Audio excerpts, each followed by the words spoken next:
Berjumpa kembali dalam pembelajaran agama Katolik dan budi pekerti. Bagaimana kabar Ananda sekalian? Mem berharap semua Ananda dalam keadaan sehat dan tetap semangat mengikuti PJJ kita. Namun sebelum kita memulai pelajaran kita siapkan hati kita berdoa. Dalam nama Bapa dan Putra dan Roh Kudus, amin. Bapa yang maha baik, terima kasih atas penyertaan-Mu kepada kami sampai saat ini. Berkatilah kami hari ini, teristimewa pada saat ini. Kami ingin belajar bersama menemukan kehendak-Mu di dalam diri Yesus Putra-Mu, sehingga kami mampu untuk hidup saling mengampuni. Dengan demikian, akan terjalin kehidupan yang rukun dan damai. Bukalah hati dan pikiran kami, Bapa. Tunjukkanlah kepada kami jalan-Mu dan kehendak-Mu yang harus kami jalani sepanjang hidup kami. Demi Kristus Tuhan dan Juru Selamat kami. Amin. Dalam nama Bapa dan Putra dan Roh Kudus. Amin. Setelah kita membuka pelajaran kita dengan doa, maka kita akan melihat materi kita dan judul kita hari ini adalah Yesus Sang Pengampun.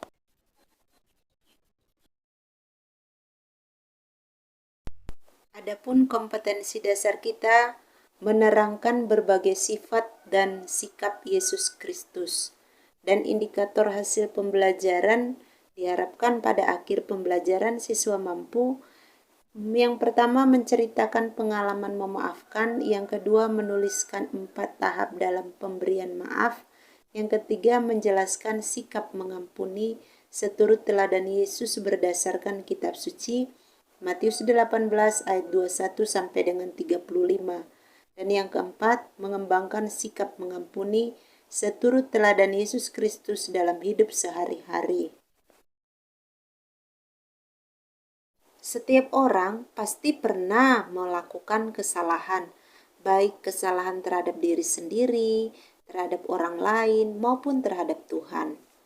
Walaupun demikian, tidak semua orang bila melakukan kesalahan, cepat-cepat untuk meminta maaf atas kesalahannya. Demikian pula, tidak semua orang mau dengan senang hati untuk memaafkan atau memberi pengampunan kepada orang yang bersalah kepadanya. Apalagi jika dirasa bahwa kesalahannya sungguh terlalu berat dan menyakitkan hati. Yang pertama, pengalaman memaafkan dan meminta maaf dalam kehidupan sehari-hari. Mari kita perhatikan dan kita amati gambar yang pertama. Dalam gambar yang pertama terlihat 2 orang yang saling berjabat tangan. Mereka saling meminta maaf dan sekaligus saling memaafkan satu dengan yang lain. Gambar yang kedua terlihat 2 orang saling berangkulan dan mereka saling meminta maaf. Dan akhirnya mereka sama-sama memaafkan. Ada beberapa faktor yang dapat menyebabkan mengapa orang begitu sulit untuk memaafkan orang lain atau juga orang lain itu sulit untuk meminta maaf atas kesalahan yang sudah dilakukannya. Yang pertama, karena keinginan untuk mempertahankan harga diri ataupun wibawanya. Yang kedua, karena gengsi yang dimilikinya. Lalu yang ketiga, karena sikap egois dan mau menang sendiri.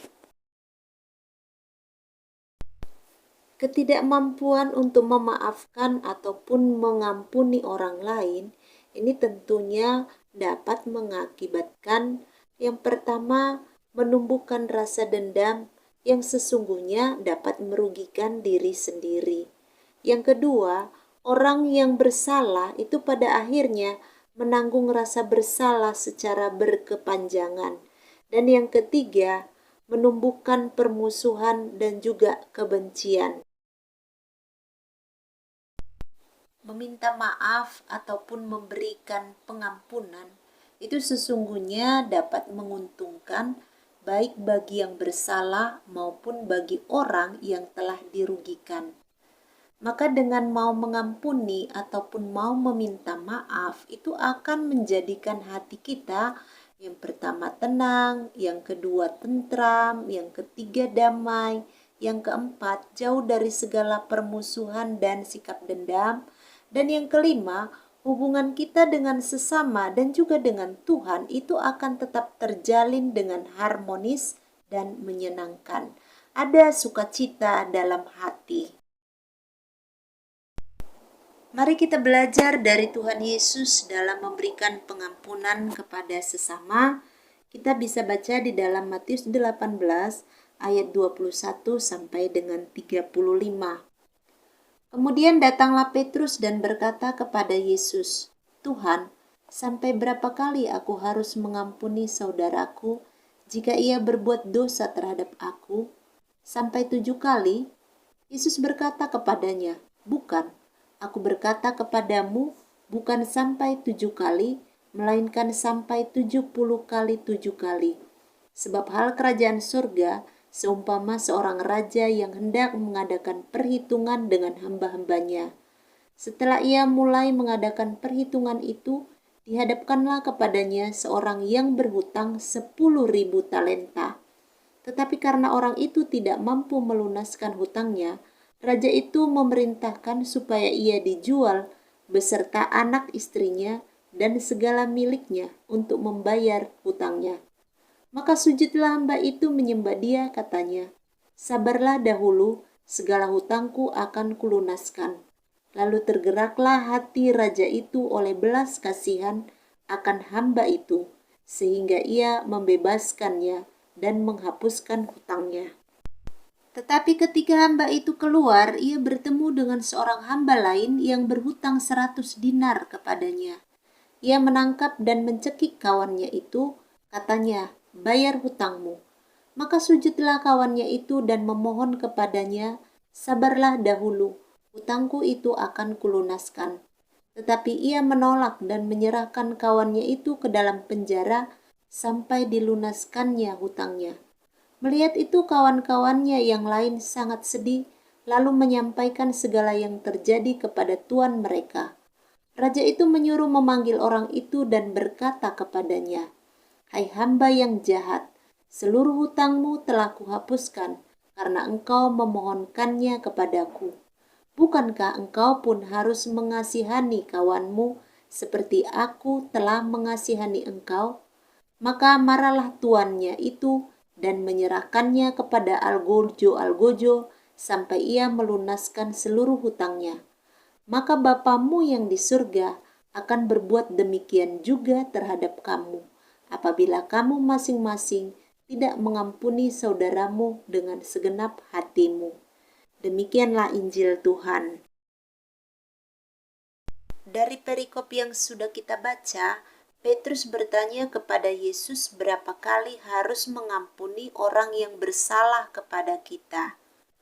Kemudian Yesus itu mengkoreksi jawaban Petrus, bukan sampai 7 kali, tetapi sampai 70 kali 7 kali. Artinya apa? Artinya pengampunan yang diberikan kepada orang yang bersalah itu tanpa batas, tanpa perhitungan. Karena pengampunan kepada sesama itu tidak mungkin dipisahkan dari pengampunan Allah. Pengampunan Allah itu jauh melampaui pengertian pada umumnya serta melampaui segala perhitungan manusia. Dalam Injil lain yakni Yohanes 8 ayat 2 sampai dengan 11, Yesus juga mengajarkan kepada orang-orang di zamannya bahwa setiap orang tidak ada yang sempurna. Setiap orang pasti pernah melakukan kesalahan, dan untuk itu setiap orang diharapkan tidak cepat-cepat melakukan penghakiman kepada sesamanya. Nah, dalam perikop ini di Yohanes 8 ayat 2 sampai 11 itu kepada perempuan yang berdosa Yesus tidak bersikap mengadili, tetapi Yesus memberi kesempatan kepada perempuan tersebut untuk berubah dan tidak melakukan dosa lagi. Jadi jelas dari dua perikop ini, pewartaan Yesus itu tidak hanya dalam kata-kata, tetapi terlebih dalam keteladanan hidupnya. Inilah yang hendak kita teladani dengan mengasihi orang lain tanpa batas dan berusaha untuk memberikan pengampunan pada orang yang bersalah serta berusaha secepatnya memohon maaf jika kita sendiri telah melakukan suatu kesalahan. Kesediaan untuk mengampuni merupakan kualitas spiritualitas yang tinggi. Semakin mampu mengampuni, berarti kita semakin diperkaya oleh kasih Allah, semakin dimampukan untuk dipakai sebagai alatnya secara tepat. Louis Medes di dalam bukunya yang berjudul Mengampuni dan Melupakan menuliskan ada 4 tahap pemberian maaf. Tahap pertama adalah sakit hati. Ketika seseorang menyebabkan kita sakit hati begitu mendalam dan dilakukan secara curang sehingga kita tidak dapat melupakannya, maka pada saat itu kita terdorong ke tahap krisis pemberian maaf. Tahap yang kedua adalah membenci. Kita tidak bisa mengenyahkan pikiran kita tentang seberapa besar sakit hati yang sudah dilakukan orang kepada kita. Dan kita tidak bisa mengharapkan musuh kita baik-baik saja. Saat itu, kadang-kadang kita menginginkan orang yang menyakiti kita menderita seperti kita. Tahap ketiga adalah menyembuhkan. Kita diberi sebuah mata ajaib untuk melihat orang yang menyakiti hati kita dengan pandangan baru. Kita disembuhkan, kita menolak kembali aliran rasa sakit hati dan kita bebas kembali. Tahap yang keempat adalah berjalan bersama. Kita akhirnya mengundang orang yang pernah menyakiti hati kita memasuki kembali dalam kehidupan kita. Nah, kedatangannya yang tulus membuat kita berdua dengan orang yang pernah menyakiti kita itu akan menikmati hubungan yang dipulihkan kembali. Setelah kita mendalami materi ini, kita bisa mengambil sebuah kesimpulan bahwa kekurangjujuran atau ketidakberanian mengakui kesalahan itu dapat menjadikan hati nurani kita tumpul yang mengakibatkan kesalahan apapun dianggap biasa. Akhirnya lama-kelamaan kesalahan besar pun termasuk yang merugikan orang lain itu akan dianggap biasa pula. Karena itu meminta maaf atau memberi pengampunan sesungguhnya dapat menguntungkan baik bagi yang bersalah maupun bagi orang yang telah dirugikan. Dengan mau mengampuni ataupun mau meminta maaf akan dapat menjadikan hati kita tenang, tentram, damai, jauh dari segala permusuhan dan dendam. Bahkan dengan memaafkan atau meminta maaf, hubungan kita dengan sesama dan dengan Tuhan akan tetap terjalin dengan harmonis dan menyenangkan. Sekarang pejamkanlah matamu dan dengarkan alunan musik yang ada.